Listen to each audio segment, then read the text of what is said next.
No matter what games you like, there will always be a mechanic that you simply dislike. For me, it's fast travel. For others, it might be auto health regeneration. But while I was vibing on a friend's Discord server, I was talking to someone about the worst game company, and I don't remember what I said, but they said Gameloft was the worst game company. You guys know Gameloft, right? No? The Asphalt 9 creators.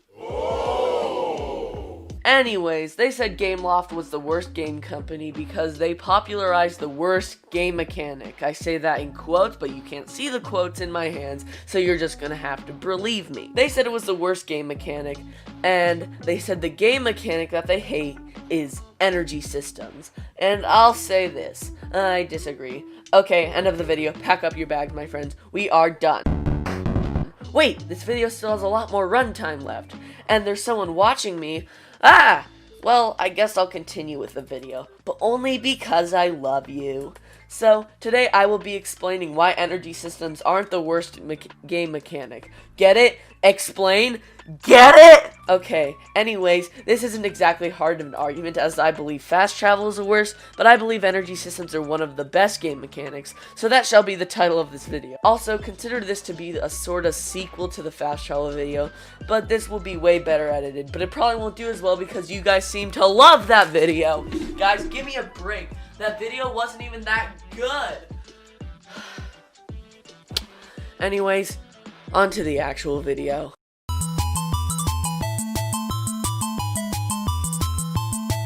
Obviously, before we get into the defense, I want to talk about what energy systems actually are, because unlike the fast travel video, which I didn't need to explain because everyone knows what fast travel is, energy systems are a bit more complicated. And to answer that question, I talked to a scientist called Professor... Okay, I looked it up. So, according to Google Dictionary, energy is the strength and vitality required for sustained physical and mental activities. Now, there is another definition to energy on Google, but it's literally the same thing but fancier words. So I'll finish this definition with the power of I paid attention in physics class.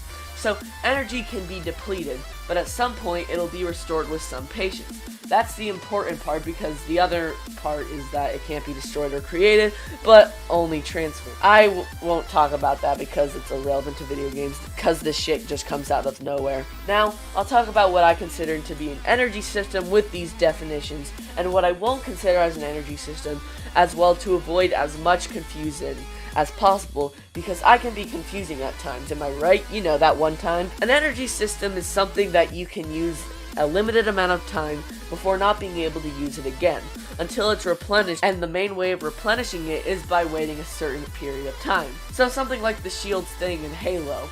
Also, it is something that doesn't cause you to die if it runs out, even if it replenishes if you wait long enough for it to replenish. So health bars aren't energy systems. Sorry, health equals energy activists, but this video is about video games, and video games aren't real life, and this isn't a simulation, I promise. An energy system is, however, something that doesn't replenish until the player replenishes the energy. So even though it says energy on the title, it doesn't mean it's energy. And if you disagree, you're grounded or something. I'm not your dad. So now that we know what I consider an energy system, let's get on to why energy systems could be bad.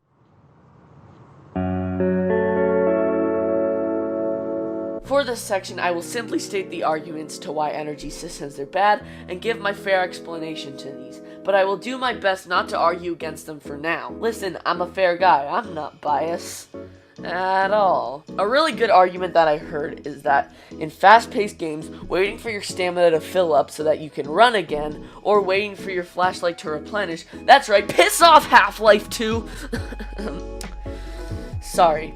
Anyways, it kind of ruins the pacing of the game and slows down the fast pace and tension a whole lot. And another something like Half-Life 2 thinks it's a good idea to have running, oxygen, and flashlight to be in the same goddamn meter. Bad cough today, I guess. Sorry. These claims make sense because you constantly have to stop and wait for these to refill because Valve doesn't know how to Jeez, this cough is terrible. Sorry, guys. So you had to wait a few seconds or more just to go back to your gameplay. Also, another argument is that you might be getting into the flow of things and you just shredding, and this replenishing laser beam then just stops. And you sit there, just trying not to die while waiting for your weapon to be usable again. This makes sense because you risk losing a bunch of progress on your game, and if you die and your game doesn't have save states whenever you want, so you just can't save whenever you want. No mid-mission saves, if you know what I mean. That's right, I'm talking about you, Codename 47. Don't think I've forgotten about your bullshit. I'll see you in court. But most of these claims are rubbish, as the British will say, so here are my disagreements. Let's start with the fast-paced argument. If you have to wait for stamina to fill up again, it'll slow down the whole game and that ruins the fun of being fast-paced. While I kind of understand this point, I also kind of disagree. If the game gives you infinite stamina sometimes, then its intention was you to go fast, but then it could come across as hand-holding in some games. Not always, but sometimes. That's kind of nitpicky because 99% of the time infinite stamina doesn't make the game worse, so I'd say you should just take it with a grain of salt. However, the energy systems in weapons is an argument I disagree with by a long shot. Most of the time, these games put energy in powerful weapons so that you aren't relying on a weapon that could get you the win easily, so putting an energy system on weapons helps you give the challenge back to the player so they don't get ahead of themselves. I mainly was talking about the shooter games earlier, but I want to talk about racing games because energy systems show up there as well, and quite often to be exact. Boosting in racing games shows up as an energy system to me because, well, it refills on its own most of the time. An argument that I've heard once is that it could give an unfair advantage in racing, as other players with more energy could easily get ahead. This argument is so stupid for one reason. It's your fault you ran out of boosts, nobody else. There is literally no other way to have this disadvantage, unless the game glitches, but that is different. You could have this energy if you were more wise with it. The game gives you the boost at free will because you choose how to use it. And if you don't use it wisely, then that's on you. There are more reasons to argue on energy systems, but those are the best claims I found, and others don't really matter and are just there to serve as nitpicking simulator for me. But there's one argument, and it's the only argument that I saw that I can fully agree with. And, well, let's get into that one.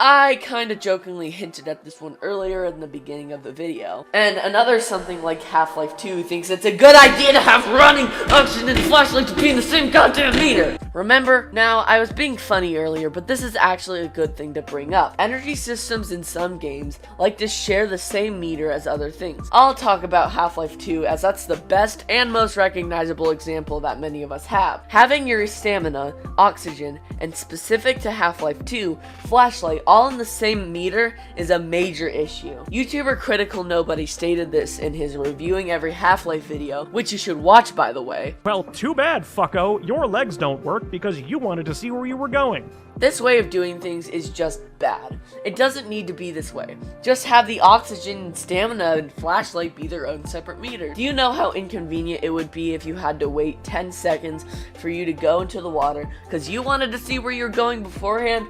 Also, good luck trying to see underwater too, because if you wanted to stay longer than 30 seconds at a time, then the flashlight needs to be off. Thankfully, they gave the flashlight its own meter in Half-Life 2 Episode 2, but it still raises the problem that game developers think it's a good idea to minimize as much as they can, and the main way they do that is by putting energy-based stuff in the same goddamn meter. The other points I saw to why energy systems are the worst game mechanics, I saw a good way to argue against it. But for this point, there is no argument. This way of doing things is just bad, and it isn't specific to Half-Life 2. Otherwise, it wouldn't be mentioned, and the video would be over. Because just one game shouldn't ruin anything. Want to hear another? Well, I got you covered. Dragon Quest Builders 2. That's right, even Dragon Quest ain't safe. I have plans to make a video about this game in the future, but for the sake of the video, this game has this issue as well. I hope you plan on drowning today, boys, because you wanted to run. Breath of the Wild also has this mechanic, but since you have a lot of stamina anyways, you would most likely have stopped running or climbing before it ran out. Having the energy system do multiple things that will most likely happen at the same time is a major flaw with any game energy system. If the flashlight in Half-Life 2 was only needed once or twice, then it wouldn't be much of an issue, and it would be a slight annoyance and nothing else, and it wouldn't be talked about.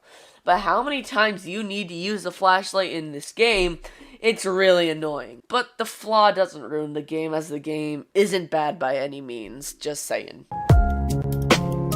After making this video, my conclusion is that not all game mechanics are for everyone. Just kidding! Do you really think that the conclusion is that simple? Oh, but people have opinions, James! Yeah, shut up. Energy systems are one of the most important mechanics in gaming. Alright. I'll be fair.